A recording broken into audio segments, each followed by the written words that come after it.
qui vivra verra. Les Zaïre est le berceau de l'humanité. Donc, Qui vivra verra. Et quand je demandais à ces Américains quelle était la personne, quel était l'Africain le plus connu de la Bible, ils avaient beaucoup de mal à me répondre. Un Africain? Un Africain dans la Bible? L'Africain le plus connu. Et à votre avis, tenez, qui est l'Africain le plus connu de la Bible? Abraham, pas tout à fait. J'entends pas le nom que je cherche. Noé, non, je pense pas qu'il était tout à fait africain. Adam, et si Adam était dans le jardin d'Éden, il était forcément un peu africain. Bon point pour toi, ma sœur. Moïse, né, grandi en Afrique. Qui vivra verra. Jésus et l'Afrique. Qu'est-ce qu'il y a à dire sur Jésus et l'Afrique? Est-ce que Jésus a un lien avec l'Afrique? Oui. Un lien qui, moi, m'a toujours beaucoup touché. Je ne sais pas si vous avez réfléchi à ça.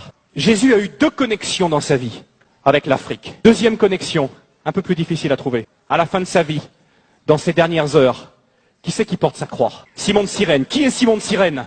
Un Africain qui vient de Cyrène, qui est un homme, nous dit l'évangile de Marc, chapitre 15, verset 21. Ils forcèrent un homme revenant des champs, Simon de Cyrène. Toujours la méchanceté des gens. Quand on veut faire du mal à quelqu'un, qui on prend? On prend l'Africain. Quand on veut réduire en esclave quelqu'un, qui on prend? On prend l'Africain.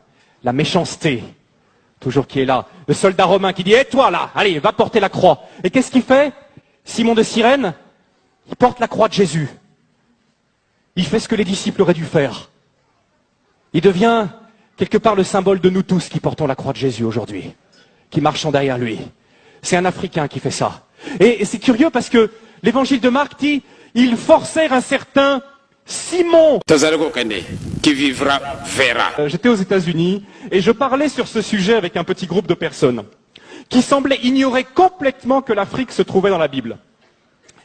Et je leur demande comme ça, je leur dis, mais est-ce que vous savez où se trouvait le jardin d'Éden?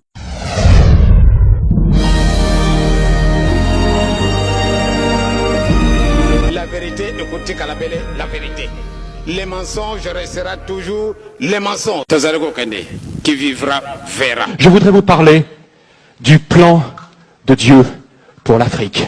Et tout de suite, on va ouvrir un passage dans 1 Corinthiens 1, qui est un passage que j'aime beaucoup et qui va nous servir de soubassement au message de ce matin. 1 Corinthiens 1, je lis au verset 26. 1 Corinthiens 1. Considérez donc